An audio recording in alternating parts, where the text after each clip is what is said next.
Up, there's 2 in here, 1 for each eye. I can show you a trick. If you want to keep these, you can use these as a palette later. I'll show you a trick.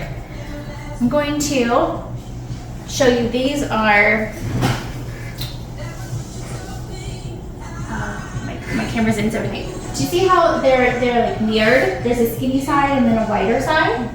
So it doesn't really matter which side is inside, which side is outside. Part of it's going to depend on their eye shape.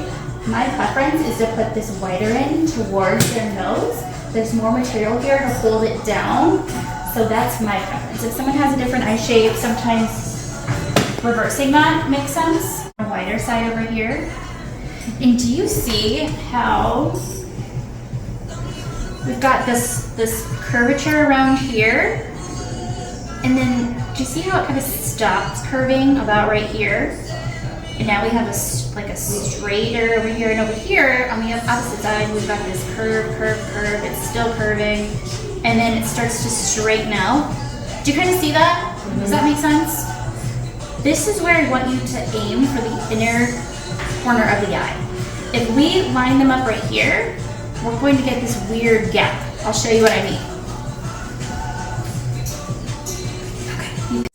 Like strong, healthy, natural lash. There's this little baby anagen just to the side of it. It's pretty blonde, so it's hard to see, but that's not a good candidate, so we're not worried about that. We're going to make a line where our first good candidate starts.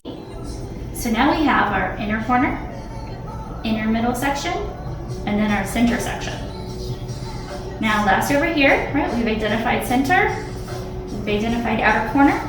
We're going to do a line in between, and now we have our inner, like our middle outer section, and then our very outer section.